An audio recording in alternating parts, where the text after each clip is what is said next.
I want to introduce you to the puppet master. This is the ghost that is ruling your life. It is dictating what you say, what you do, and the actions that you take and the actions that you do not take.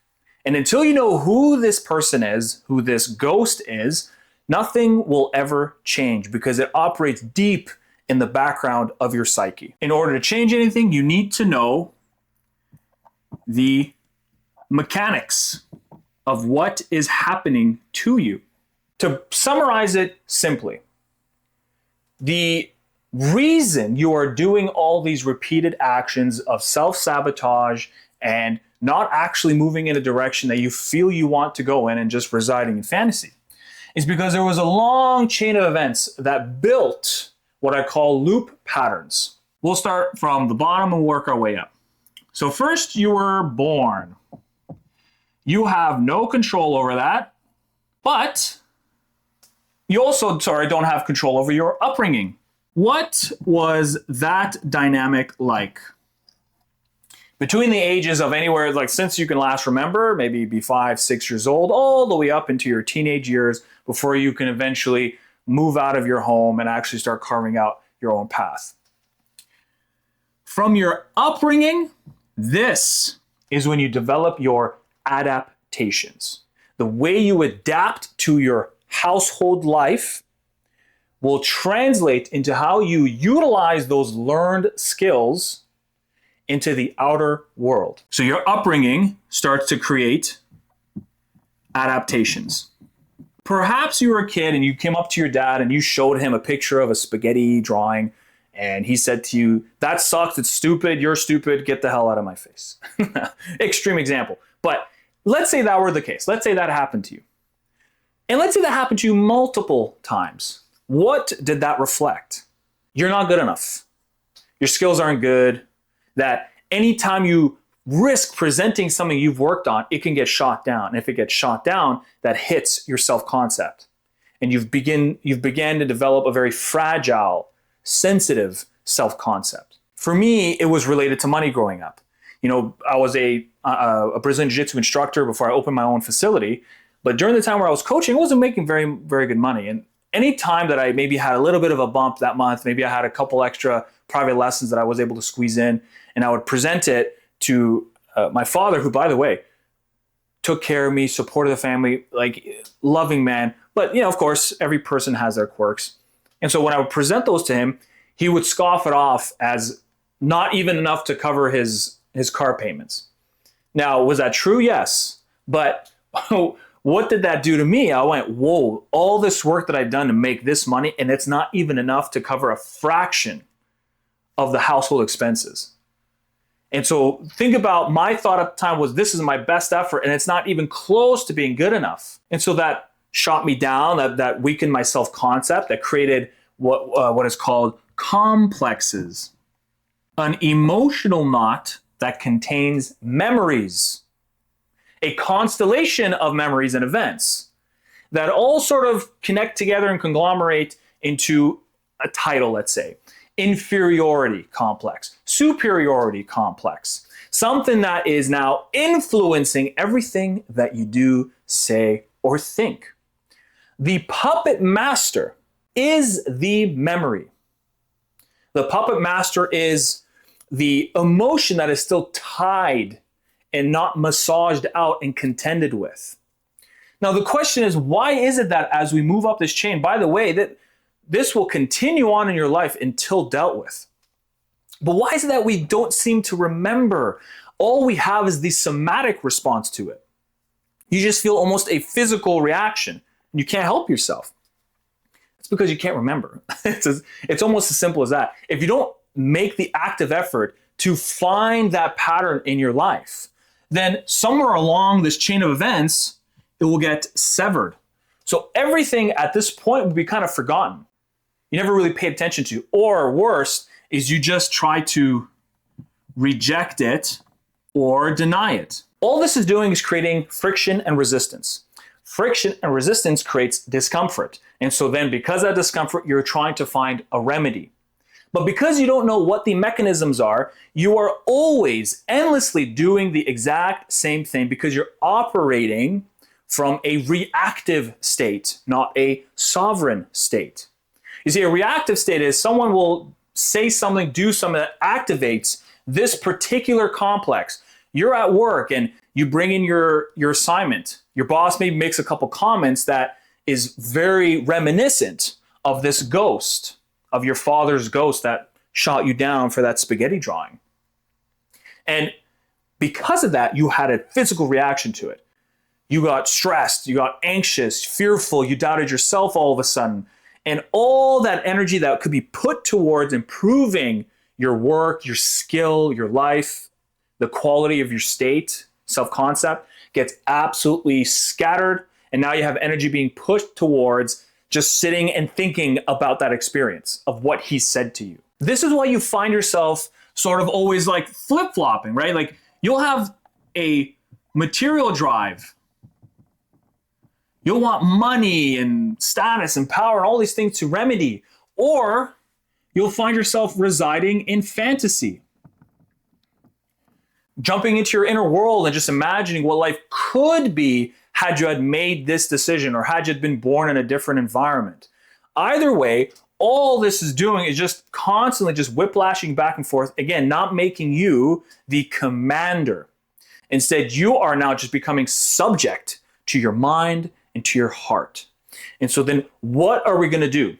What are the steps we're going to take to actually untether and break this pattern? 3 steps. Number 1 begins with deconstruction/demolition. We need to actually break that wall, the sort of insulation between who you are right now, your ego, this concept of yourself that you've developed. We need to break the wall and enter into the shadow that we do not want to see. I've made a video, I think it was about a week ago, that breaks down shadow work, and I have steps on how to do it. I'm going to leave a link for it. It'll probably pop up on the screen, and then also in the description as well for you. I would recommend you watch it. It's a 2-parter video. It's going to help you a lot. It's a whole separate thing I get into. And then I also made a part 1 to this video where it's about why people get stuck in paralysis, and it's because of fantasy, and I break that down even deeper. So you want to watch part 1, again, in the link, or it'll pop up on the screen. The deconstruction demolition phase is the process of understanding exactly what it is that's going on. You need to know the mechanics to it. So you have to not just journal, but you can also audio record. This one's actually not really talked about much, but I do this so often. I just take my phone, if something comes up, or I caught myself in a repeated sabotaging pattern or the onset of it, I record it, describe what I felt. What is it that I felt? What was the situation? What was I going to do in reaction to it? And does this reaction have anything to do with the pattern of my life, of my background, my complex? Do they relate? The demolition portion is just simply the idea of slowly dissolving the resistance towards seeing that part of yourself, towards actually engaging with your past and your shadow. I always say, do not ruminate in your past. This isn't an exercise of rumination, right? So if I go into my masculine, trinity of masculine, you have your head, your heart, and your soul. All 3 have a purpose. The goal for this is to utilize your head. You have to separate yourself from the emotion of it. Because if you jump into the emotion of it, you are now inside of its sphere, and you are no longer able to actually objectively study it. You have to now wait for the emotion to pass in order for you to actually begin the process all over again. Once you can find the pattern for it, then you enter into the heart phase, which is massaging out the emotion. Because it's one thing to know about it intellectually, it's another thing to know about it somatically. It's going to be gripped in your body whether you like it or not. And this is where most men usually stop because they don't want to access the heart because they feel it's too feminine. But you have to integrate the feminine, because if you don't integrate the heart, you are still subject to your mind. You are. You know, even all the alpha male bros, let's say as an example, you know, there's utility in there, absolutely, and it's much better than doing nothing. But within this practice, if you overindulge in the head and you suppress yourself from the heart, assuming you don't need it, you are still subject to the heart. It's still part of you. The only difference is now you don't have any governance over it. You don't know how it operates within you, and you can't, I'm not saying you can control it, but you are not able to control a reaction. It is just going to happen to you. You're not sovereign. And so by then accessing the heart, this is when you massage it out. You allow yourself to feel what you're supposed to feel. As you're investigating, there's a lot of emotion. Do not reject it, don't fight it. The more you fight, the more you resist, the more friction you create. The more friction, the more suffering, excess suffering, okay? Because there is still pain involved, but why add more to it? We get then to the blueprint, centering and stillness. Centering, the ability to stay within your own frame. Centering is the place of the soul. Soul is where the king rests, your inner king, the one that is strong, stable, connected to the transcendent, connected to God, where the mission gets given to you from him, from this entity. And when you reside in that space, you are immovable. It's very hard to shake you. It is when you're inside of only head or heart or vice versa, or the mix of the two, that then you're just getting whipped all over the place. So by accessing the soul, this is where everything can begin.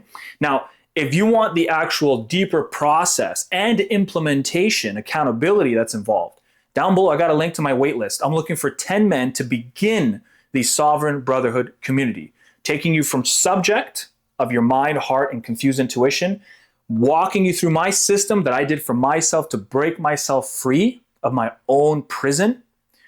And then from that point, regain my sovereignty, my inner governance, to understand the mastery of all three domains, so that you can then step outside of fantasy, break the patterns of self-sabotage, and lead the life you want to live and make the impact you know you can. So if that's resonating with you, down below, I have that link. Read it and sign up for the waitlist. Stillness is absolutely required in order for you to actually hear what it is, the answer of your problems, of your challenges. Because when you sit inside of stillness, no phones, no distractions, no nothing, long enough, you ask yourself, what is my next step?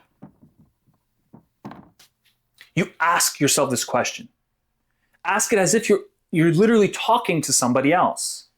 Throw it into your own psyche, into the center of your abdomen, where we can all isolate that the soul can exist. Not literally, of course, I don't exactly know, but that is where it somatically feels like. But ask yourself, what is my next step? You will be given an answer. You want to know how? You want to know why it'll be the right answer? Because you won't want to do it. You won't want to do it because it's going to be hard. It's going to be difficult to begin. Absolutely. And that's how it's the right decision. Then comes the application. The acronym that I use is FPC. I give this mantra to everybody I work with. Faith, patience, and courage.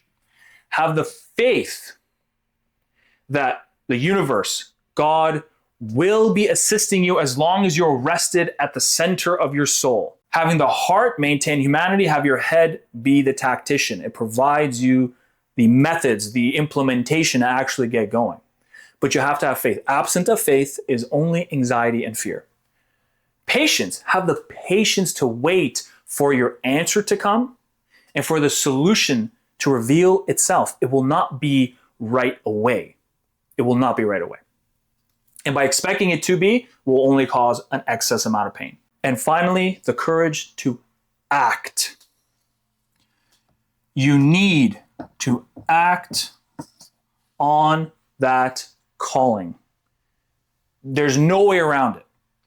You could do all of this ad nauseum. You can build a deep awareness of how everything works. But if you do not actually make the steps to do it, go through the failure, the trial and error, to actually get to that other side, nothing will change. You will simply just reside in fantasy, of what it could be like, and it'll give your brain that temporary satisfaction of completion. But you know it's not going to change anything. And of course, it's hard to do alone. It is very difficult to do alone, which is why it took me forever. It took me a lot of pain, a lot of suffering to actually figure out and design a system and a process for it, which is why I'm so excited to finally share it. But thank you very much for watching. Really hope this helped you out and gave you some level of clarity. Again, down below is that waitlist, or if you want to join my newsletter, that link is down below as well. Thank you very much, and I'll see you on the next video.